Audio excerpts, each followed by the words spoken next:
Halo viewers. Halo guys, kita udah lama banget nih gak ketemu. Nah, untuk video kali ini aku mau ngebahas tentang jalur-jalur masuk yang ada di UI seperti yang ada di judulnya. Jadi mungkin kita akan ngebahas tentang SNMPTN, PPKB, Talent Scouting, SIMAK, dan SIMAK Internasional. Kenapa ini penting bagi angkatan 2022? Karena sebenarnya waktu kalian udah gak banyak. Biasanya pengumuman PTN itu, apalagi di UI, itu terakhir bulan Juli teman-teman, kalau kita berkaca dengan tahun ini. Sekarang udah Agustus, berarti waktu kalian tinggal 11 bulan lagi. Bahkan kalau kita tarik ya, waktu tes SIMAK-nya, UTBK-nya, dan SNMPTN-nya itu juga udah gak banyak. SNMPTN tinggal 6 bulan lagi, UTBK tinggal 9 bulan lagi, dan SIMAK-nya sekitar 10 bulan lebih lagi. Jadi untuk itu kita harus punya strategi kita mau masuk melalui jalur apa.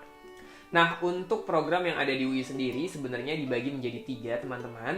Ada program reguler, program paralel, dan program kelas internasional. Dan 1 program vokasi. Nah, untuk jalur-jalurnya seperti apa? Ini dia jalur-jalurnya. Oke, jadi kita ke program reguler dulu teman-teman. Kalau di program reguler sendiri itu jalur masuknya ada 3. Ada SNMPTN, SBMPTN, dan SIMAK UI reguler. Nah, sekarang coba kita lihat di sini ada pendidikan dokter. Pendidikan dokter itu yang daftar tahun 2020 1253 dan daya tampungnya 36.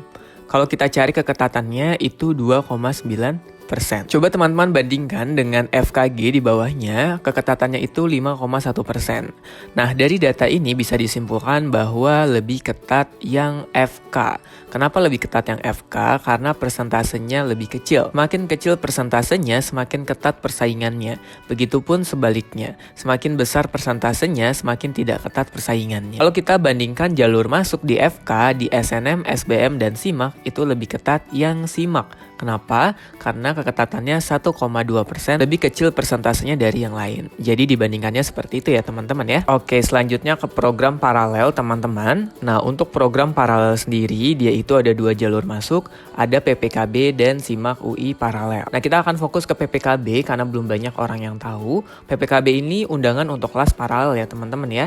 Jadi menggunakan nilai rapor dari semester 1 sampai 5, teman-teman akan disuruh buat surat pernyataan atau esai kenapa memilih program studi tersebut, dan kalau ada sertifikat teman-teman bisa lampirkan, tapi ini opsional. Untuk kriterianya seperti ini, teman-teman bisa lihat di website UI-nya, di penerimaan UI. Bahkan teman-teman bisa lihat untuk sekolah-sekolah mana saja yang kira-kira ada PPKB-nya.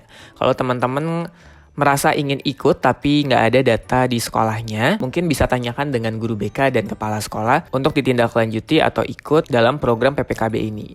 Nah, sekarang coba teman-teman lihat di PPKB. Kalau di PPKB ini persentasenya lumayan besar ya teman-teman ya. Rata-rata di atas 10% walaupun ada yang di bawah. Kalau teman-teman scroll sampai bawah itu banyak yang di atas 10%. Berarti kesimpulannya apa? Kesimpulannya, masuk melalui PPKB ini mempunyai peluang yang cukup tinggi ya teman-teman dibandingkan program yang reguler. Tapi kalau teman-teman lihat di SIMAK-nya sama-sama ketat ya teman-teman ya, karena rata-rata kurang dari 10%. Jadi bagi yang ada program PPKB di sekolah, aku sangat menyarankan untuk ikut karena peluangnya cukup besar. Nah, yang ketiga ada program kelas internasional. Untuk program kelas internasional sendiri itu bisa melalui 2 jalur Talent Scouting dan jalur SIMAK UI kelas internasional. Talent Scouting ini undangan untuk kelas internasional sama kayak PPKB dan SNM. Jadi yang dilihat nilai dari semester 1 sampai 5. Yang kedua, kalian disyaratkan memiliki TOEFL dengan range yang berbeda-beda antara 500 sampai 550 atau IELTS dari 5,5 sampai 6,5, dan ada motivation letter juga terhadap jurusan yang kalian pilih. Nah, kalau teman-teman lihat untuk Talent Scouting dan SIMAK UI kelas internasional persentasenya besar-besar sekali. Jadi ini lebih berpeluang ya teman-teman ya untuk masuk ketimbang program paralel dan program reguler. Jadi bagi teman-teman yang mau kelas internasional bisa dicoba karena peluangnya sangat besar. Nah, untuk vokasi itu jalurnya 2 sama kayak paralel di PPKB dan SIMAK UI paralel. Nah, kalau teman-teman lihat di vokasi sendiri yang berpeluang lulus itu melalui PPKB ya, karena peluangnya cukup besar, dan untuk SIMAK-nya tidak sebesar PPKB. Jadi yang mau masuk vokasi dan ada PPKB, aku sangat menyarankan coba ikut program PPKB-nya. Sama ya teman-teman, kayak paralel makin nilai rapor, ada surat pernyataan atau esai, dan kalau ada sertifikat boleh secara opsional. Nah, itu dia teman-teman untuk jalur-jalur yang ada di UI. Dengan adanya jalur-jalur ini, kita bisa bijak menentukan kira-kira aku mau pakai strategi yang mana ya untuk masuk UI melalui jalur-jalur yang tersedia. Aku mau bilang thank you banget udah nonton video ini. Hope you enjoyed dengan videonya. Dan sampai jumpa di video-video aku yang selanjutnya ya. So next time guys, bye.